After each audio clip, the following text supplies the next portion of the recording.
Que el Señor les bendiga, hermanos. Para mí es una alegría sincera poder compartir con ustedes en esta mañana, en este día, la palabra del Señor.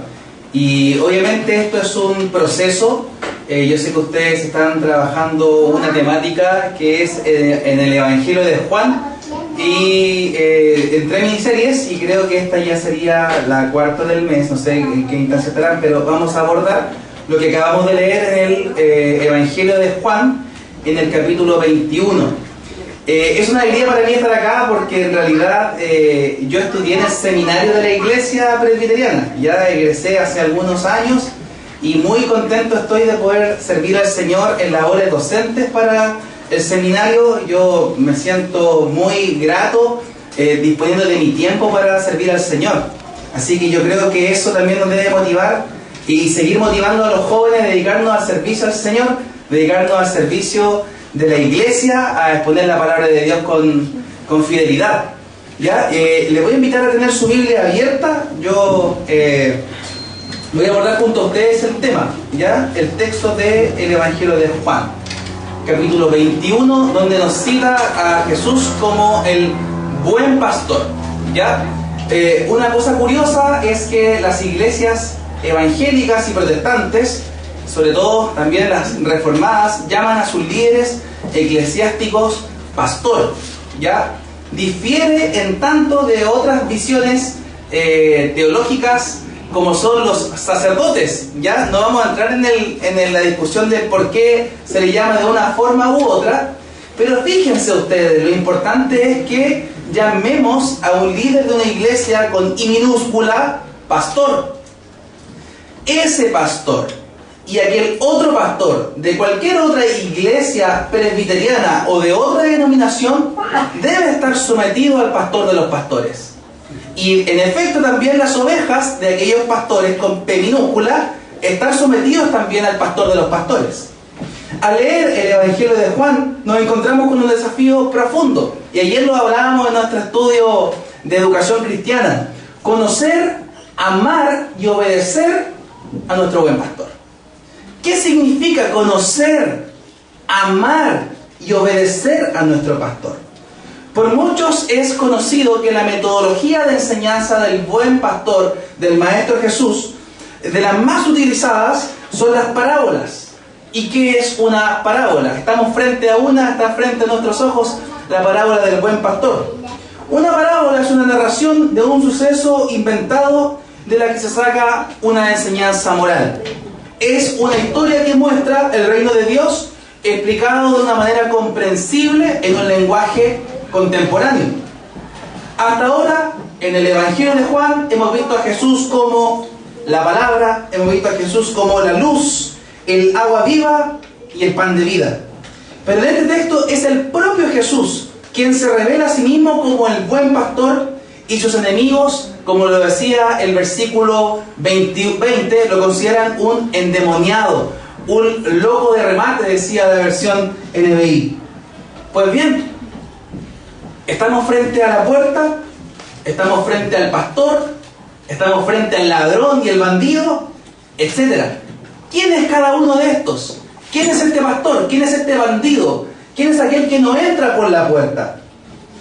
En esta atractiva alegoría Jesús se describe a sí mismo como el buen pastor en oposición a los pastores malos que perjudican a las ovejas, teniendo en mente sin lugar a dudas a aquellos fariseos que incisivamente buscaban hacer caer a los pequeños. Y obviamente eso lo tenía muy en mente el Señor, porque se refiere a ellos en el capítulo 9, sobre todo al final, cuando al sanar a un ciego son los propios fariseos los que increpan a ese hombre sanado. ¿Cuál es la respuesta del Mesías? ¿Cuál es la respuesta del Señor frente a aquellos fariseos, frente a aquellos ladrones, frente a aquellos salteadores, aquellos bandidos? Ustedes supuestamente ven y están realmente más ciegos que los propios ciegos. Hermanos, el Señor ha venido a esos ciegos a darle la vista. El Señor no ha venido a aquellos que creen y están convencidos de que están viendo. El Señor ha venido a aquellos que tienen necesidad. En el Evangelio de Lucas, en el capítulo 15, Jesús contó una historia acerca de un pastor que tenía 100 ovejas. Yo recuerdo desde pequeño haber escuchado esa canción de las 99 ovejas que el Señor dejó en el abrigo y fue con todo y ganas a buscar aquella oveja perdida. La limpió, la cargó sobre sus hombros y se la llevó. Ese es el buen pastor, aquel que hace el trabajo, aquel que no solamente lo hace por ser un asalariado, aquel que no lo considera como simplemente un empleo. El propio Dios es ese buen pastor. El propio Dios quien da su propia vida por aquellas ovejas perdidas. En el Antiguo Testamento había muchas profecías hablando acerca del Mesías que Dios mandaría a salvar a su pueblo. Los líderes judíos habían tratado de guiar a la gente enseñándoles que obedeciendo la ley se podrían salvar. Recuerdo el episodio donde está el joven rico diciéndole al Mesías: Señor, yo todo esto lo he cumplido desde mi niñez. Y la respuesta del Señor a aquel joven rico es: vende todo lo que tienes, dalo a los pobres y sígueme. Hermanos queridos, este buen pastor, el Mesías, nuestro Salvador, no está pidiendo mucho de usted. No está pidiendo un desgaste sobrenatural de usted. El Señor lo está pidiendo todo de usted. Y esa es la gran diferencia entre este mucho y este todo. El Señor quiere que entreguemos todo nuestro ser. No implica solamente la parte monetaria, porque algunos están convencidos de que siendo ricos deben entregar toda su riqueza al Señor. Por supuesto que sí. La riqueza, mi situación, o también mis dones deben estar ofrecidos a los pies del buen pastor. El propio Maestro se encarga de aclararnos este panorama. Recordemos que las diferencias que existen entre los buenos y los malos pastores han sido latentes a lo largo de la historia. Ustedes han escuchado de que Martín Lutero, un día 31 de octubre de 1517, clavó las famosas 95 tesis en la Catedral de Wittenberg, y un día que celebramos como pueblo cristiano protestante. Pero recordemos la tesis número 50. La quiero traer hoy día al tapete. Debe enseñarse a los cristianos que si el Papa conociera las exacciones de los predicadores de indulgencias, preferiría que la Basílica de San Pedro se redujiese a cenizas antes que construirla con la piel, la carne y los huesos de sus ovejas. Lutero en el siglo XVI ya estaba pendiente de cómo los malos pastores, de cómo aquellos inescrupulosos estaban construyendo una catedral con la piel, los huesos y la sangre de las ovejas por las cuales el buen pastor dio su vida. Me llama mucho la atención, hermanos queridos, en nuestro texto, 3 acciones y 3 desafíos que podemos extraer que produce el buen pastor. La primera acción quiero que vaya en el versículo 9 y 10. Dice el versículo 9 y 10: yo soy la puerta. El que entre por esta puerta, que soy yo, será salvo. Se moverá con entera libertad y hallará pastos. El ladrón no viene más que a robar, matar y destruir. Yo he venido para que tengan vida y la tengan en abundancia. Si yo le hablo de una acción y un desafío, la primera acción y el primer desafío es que el Señor nos salva. El Señor nos salva. ¿Y cuál es el desafío que tenemos? Movernos con libertad y hallar pastos. Cuando el Señor afirma: yo soy la puerta de las ovejas, quiere enfatizar que Él es la vía de entrada al redil con todos los privilegios benditos para los pastores y para las ovejas. Pero recordemos las palabras del propio Señor algunos capítulos más adelante, en el capítulo 14, versículo 6. ¿Qué dice el Señor? Yo soy el camino, yo soy la verdad y yo soy la vida. En un contexto contemporáneo, donde estamos acostumbrados a ser muy abiertos de mente, estamos convencidos de que la fe cristiana debe ser también tolerante en el sentido de aceptar los pensamientos diversos de las filosofías contemporáneas. Pero el propio Señor se encarga de explicarnos que la fe cristiana es, en efecto, en el buen sentido de la palabra, la fe más intolerante que existe. No hay más caminos, no hay más puertas, no hay otros lugares. Yo soy el camino. No es que usted tenga su verdad y yo la mía, y ambos podemos convivir tranquilamente. Discúlpeme, yo puedo respetar su opinión, pero la verdad es Cristo. El camino es Cristo. La puerta es Cristo. No hay otra posibilidad. Y si queremos ser cristianos, con todo lo que eso implica, debemos obedecer al Señor y su palabra. Efesios, el apóstol Pablo también nos dice, pues por medio de Él tenemos acceso al Padre por un mismo Espíritu. Solo es a través de Jesús que podemos obtener salvación. Dice nuestro texto, entrará y se moverá y hallará pastos. Qué importante es hallar pastos.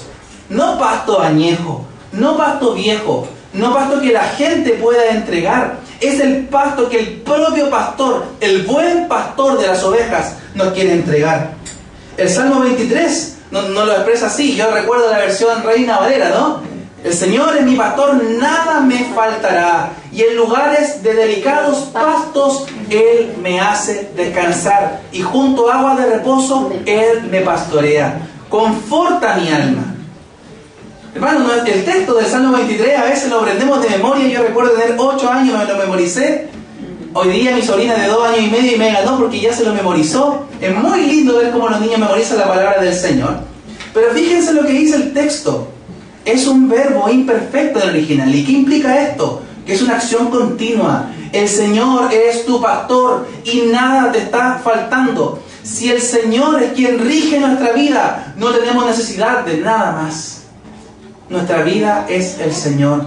Todo lo tenemos en Cristo. Todo lo que podemos alcanzar, cualquier cosa que podamos aspirar, nuestra gloria debe ser el Señor. El propio Juan en Apocalipsis 7:17 dice, porque el Cordero que está en el trono los pastoreará y los guiará a fuentes de agua viva, y Dios les enjugará toda lágrima de sus ojos. El Señor es quien va delante de nosotros. El Señor es nuestro pastor, nuestro buen pastor. Y gloria a Dios porque la iglesia la puede pastorear un buen pastor también, a la iglesia con I minúscula, y un pastor muy dedicado a la labor del pastorado en el Señor. Pero qué rico es saber que una iglesia, qué maravilloso saber que una iglesia y su pastor sirven y honran y alaban al pastor de los pastores. Esa es nuestra esperanza, ese es nuestro gozo, esa es nuestra gloria. El Señor dice que vino a dar una vida, en el versículo 10, y una vida en abundancia. Porque el ladrón ha venido para robar, hurtar, matar y destruir, ¿no? Pero el Señor vino para que tengamos vida, y la vida en abundancia. Vida en abundancia, hoy día se habla acerca de prosperidad, y que eso ya como iglesia estamos acostumbrados a las apologías que han hecho muchos acerca de la defensa en oposición a la teología de la prosperidad. No voy a tocar una vez más el tema. Lo que sí les voy a mencionar es lo siguiente. Vida en abundancia no es la que nosotros creemos que es abundancia. Estamos cegados muchas veces por nuestro pecado, por nuestra pobreza mental y espiritual, y a veces nos impide ver lo que es la verdadera vida en abundancia. Dice el apóstol Pablo, ¿no? En Filipenses capítulo 4, ¿no? Sé vivir en abundancia y sé vivir en escasez. Por todo y para todo estoy preparado. Todo lo puedo en Cristo que me fortalece.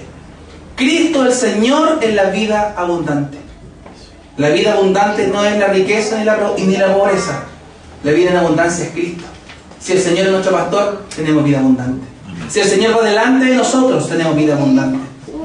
Si el Señor está presente en nuestra relación familiar, con sus hijos, con sus hijas, con su esposo, esposa, con sus nietos, con sus abuelos. Si el Señor está presente en su trabajo, sirviendo al Señor con honradez, ahí tenemos vida abundancia. No confundamos vida abundancia con lo que el mundo concibe como abundancia. No miremos las mansiones de Cristiano Ronaldo ni de Lionel Messi como grandes objetos de deseo en el sentido de lo económico. Y recuerdo esas palabras cuando dice, la gente me tiene envidia porque soy rico, porque soy guapo, porque lo tengo todo. La esperanza del cristiano es el Señor y no la riqueza de aquellos. No es la riqueza de aquellos nuestra esperanza, ni la vida abundante. Segunda acción que yo veo, versículo 14. Les quiero invitar a leerlo. Yo soy el buen pastor, conozco mis ovejas y ellas me conocen a mí. Conozco mis ovejas y ellas me conocen a mí. La acción es que el Señor nos conoce. ¿Y el desafío cuál es? Que nosotros le conozcamos. Nosotros tenemos que conocer a nuestro buen pastor. El conocimiento que el Redentor tiene de nosotros es el elemento activo que nos transforma con su poder y con su vida. Y obviamente el del creyente es el principio pasivo, que es la recepción de esa vida, la recepción de esa luz que nos produce el Señor Jesucristo. Hermanos, el rey David también menciona en el Salmo 23: el Señor es mi pastor, nada me falta, en lugares de delicados pastos Él me conforta. Dios había tratado de ser un pastor a los israelitas, pero siguieron buscando a otras cosas o a gente para ser salvos. Y así Jesús vino a mostrarles el camino y a ser el máximo buen pastor, el mejor pastor, el buen pastor. Él daría su vida por las ovejas. Hermanos, cuán importante es conocer al Señor. Cuán importante es conocer a nuestro buen pastor. Y conocer al Señor no es solamente una concepción racional, porque a veces estamos convencidos de que lo que nosotros podemos concebir con la mente lo es todo. Recuerdo las palabras de John Stott, ¿no? Y el libro así lo titula: creer es también pensar. Creer es también pensar. Y tenemos que pensar nuestra fe. Pero conocer al Señor es estar cerca de Él. Escrituras hablándonos. Nosotros a través de oración entregándole la vida. Conocemos al Señor en ese diálogo constante. Y no hay otra posibilidad. Para el propio Calvino este es un tema sensible. Y en la institución lo menciona así: donde no es honrada la palabra de Dios, no hay iglesia. Pablo ya nos lo dice en la iglesia al decirnos que está fundada sobre el fundamento de apóstoles y profetas y no sobre opiniones de hombres ni sacerdocios. Calvino lo tenía muy claro. Calvino estaba convencido de que no podemos conocer, estar cerca del Señor a través de concilios o a través de decisiones de hombres. La única posibilidad que tenemos es siguiendo al Señor y su palabra. No hay otra posibilidad de conocer al Señor. Yo recuerdo las palabras del predicador brasilero Augusto Nicodemos al decir, ¿no? Si usted quiere que Dios le hable, tiene que leer la Biblia, hermano querido. Y si quiere que el Señor le hable audiblemente, tiene que leerla en voz alta. No hay otra posibilidad de que Dios nos hable, ni otra posibilidad de conocer al Señor, si no nos sumergimos en las Escrituras, si no leemos las Escrituras, si no estamos cerca del Señor. Cuento la historia de dos niños que se estaban divirtiendo jugando fútbol. Estos niños de 6 años aproximadamente se la tomaron muy en serio y fueron a jugar un partido de fútbol. Sus padres los veían que tenían un árbitro, tenían camisetas, poleras, estaban todos convencidos de que tenían que llevar y hacer un buen partido. En el primer tiempo ninguno de los niños marcó un gol, pero un entrenador que estaba convencido de que todos tenían que participar hizo cambiar todo el equipo y puso a toda la reserva ahí jugando. El entrenador que quería ganar el partido no cambió a nadie, sino que estaba empecinado en eso. Cuando empezó el segundo tiempo, vino el primer gol. Y a los 10 minutos vino el otro gol. Y después de unos minutos vino otro gol. El arquero del equipo estaba completamente angustiado. El arquero del equipo estaba completamente triste por la situación que estaba viviendo. Y el papá de la tribuna le decía: vamos que se puede, vamos que tú puedes atajar otro gol. Vino otro gol más y otro más. 5-0 iban perdiendo. La situación del niño no aguantó, salió corriendo a los brazos de su padre llorando y decían: yo no sirvo para esto, no es lo mío. Y el abrazo del padre fue muy sincero y sus palabras cayeron en el corazón del niño a decirle: no me interesa que lleven 5 goles, tú eres mi hijo y eso es lo que importa. Y tú vas a poder salir adelante y esta situación la vas a poder vencer porque estoy orgulloso de ti. Vuelve al campo y siguió jugando, metieron 2 goles más.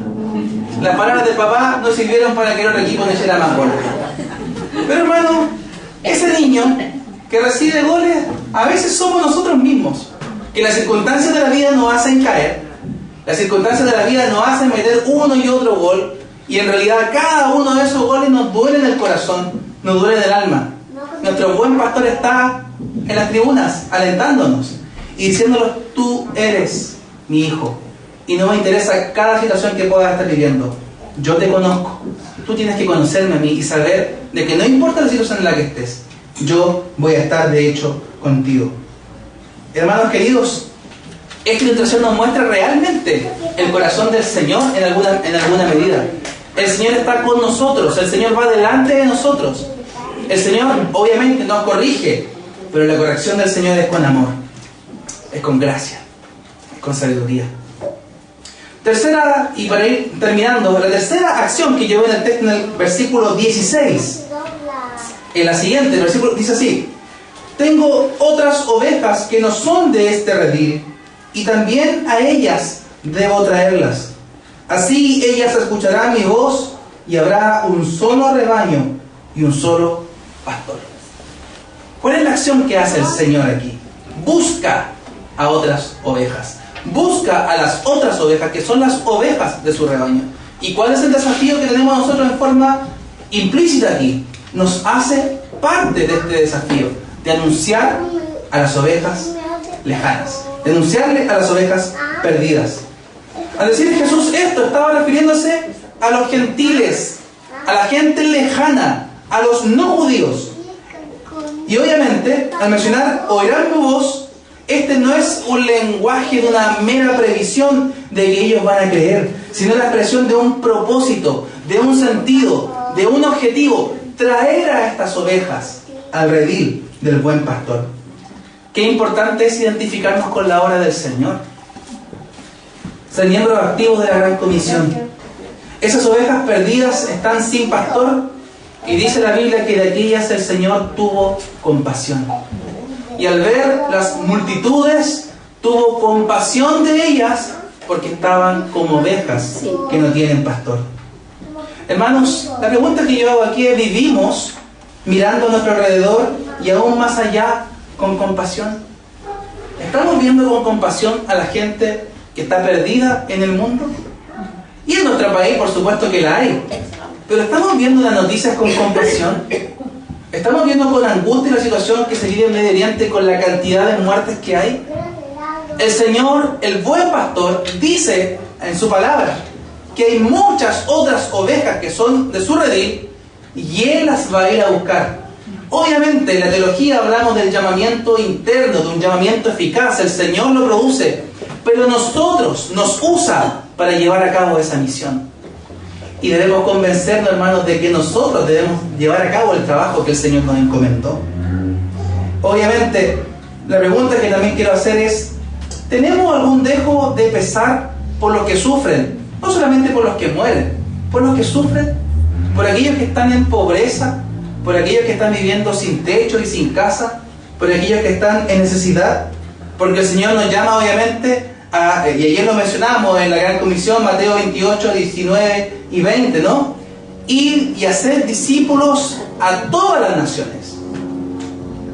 Estamos en alguna medida ocupándonos en oración, en intercesión, en ofrenda, o sabiendo de alguna persona que quiere dedicar su tiempo a esa gran comisión, aún hasta lo último de la tierra. Hermanos, el mensaje del Evangelio es súper claro. Y el Señor muchas veces actúa de maneras que nosotros no podemos comprender. El Señor actúa de maneras que a veces nos deja con la boca abierta. Nosotros creemos que las cosas tienen que hacerse a nuestra forma, con nuestra metodología, con nuestros cálculos. Pero el Señor actúa mucho más, de una manera mucho más trascendente que nosotros mismos a veces estamos convencidos de que tiene que ser. Recuerdo una historia que nos ocurrió de forma personal. Hace algunos años, el año pasado, en el mes de enero, fuimos con los amigos de la Cruzada Estudiantil para Cristo en un proyecto con las favelas en Sao Paulo y con universitarios de la Universidad de Sao Paulo.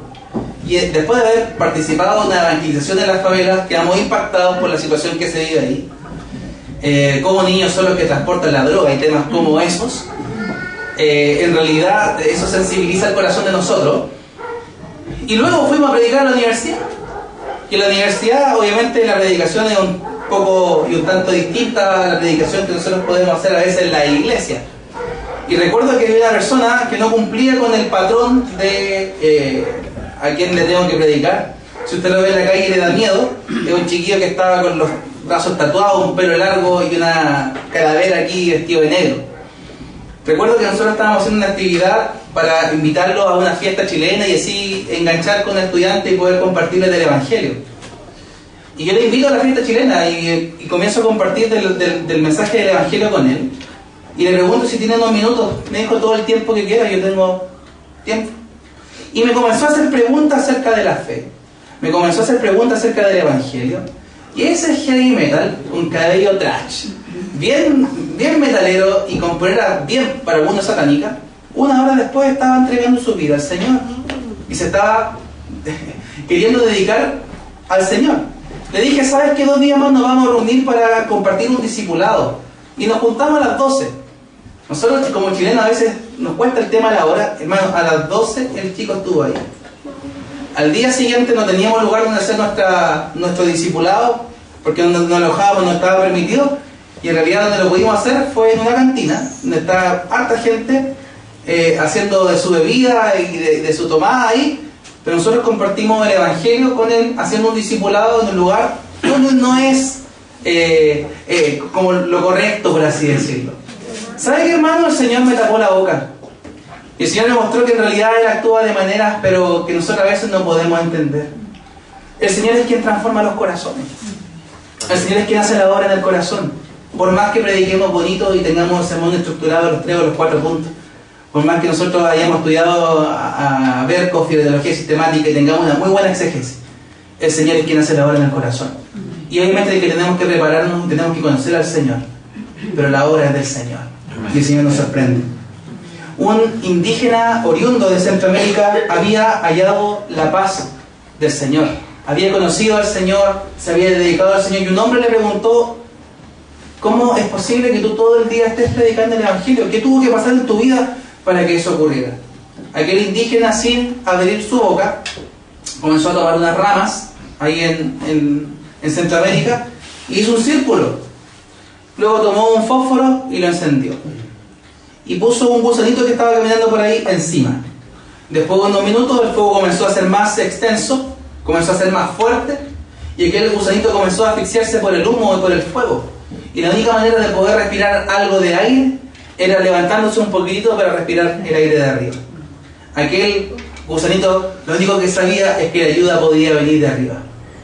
Aquel hombre indígena tomó al gusanito y le expresó: este era yo. Y el Señor me rescató. Cuando estaba en la adversidad, el Señor me tomó. El Señor me atrajo con lazo eterno. Como un buen pastor que da su vida por las ovejas, se entregó por mí y dio, obviamente, su vida por mí. Hermanos, para terminar, tal vez es difícil entender por qué Jesús nos amaría. A veces yo no entiendo por qué se fijó en mí y por qué se fijó en algunos que tampoco no sé por qué. Bueno, en fin.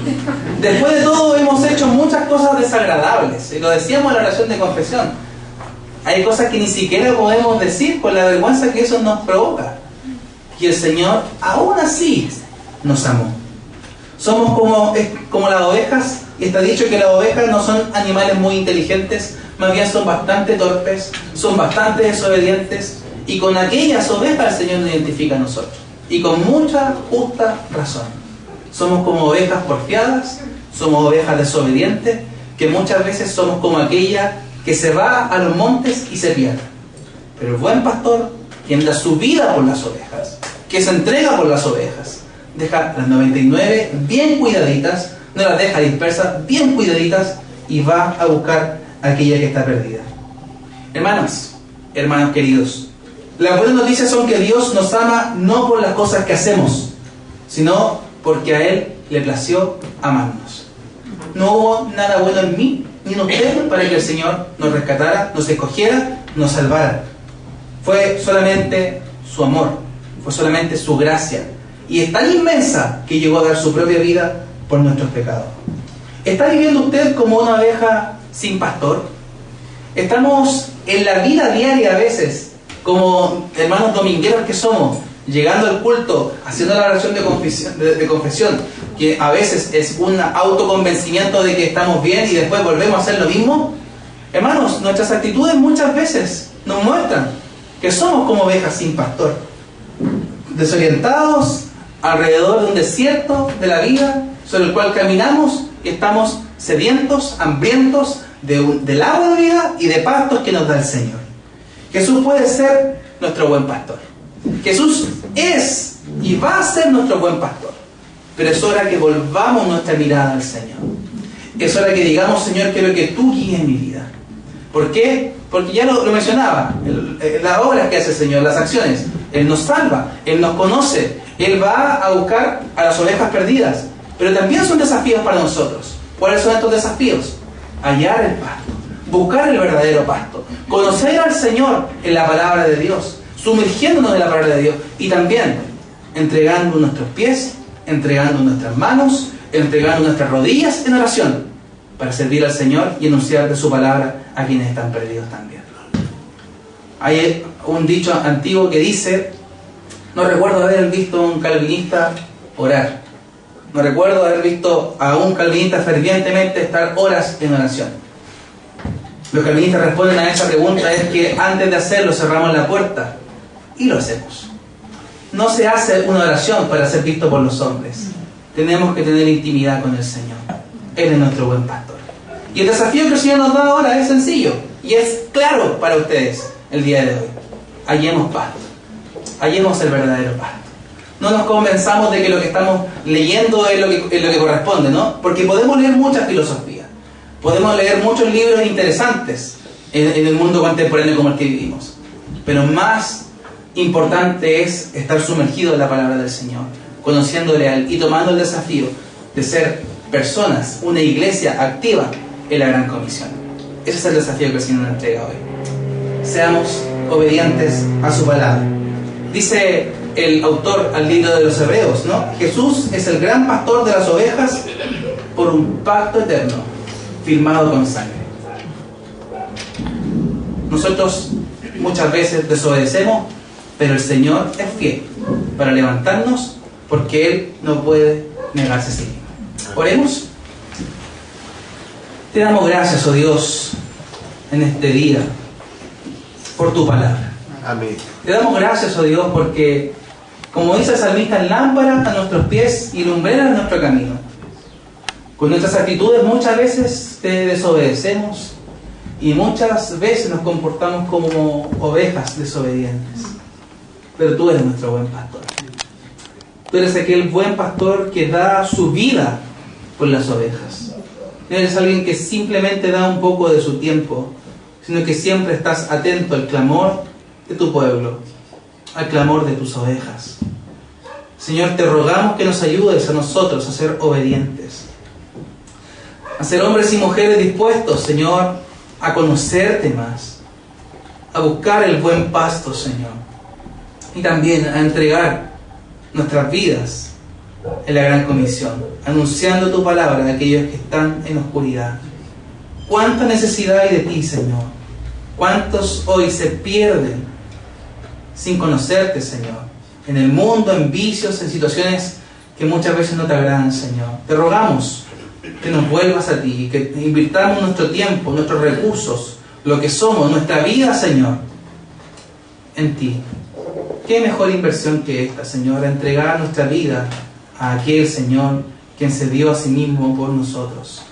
Ayúdanos, Señor, a ser una iglesia que vuelva su mirada a ti. Una iglesia, Señor, como ovejas obedientes, que te sirven y que te honran. Te alabamos, oh Dios, y te damos gracias, porque tomamos el desafío, Señor, de poder conocerte cada día más y también denunciar el mensaje de tu palabra. Te damos gracias por todo esto y rogamos tu bendición en el nombre de Cristo Jesús, nuestro Señor y Salvador. Amén.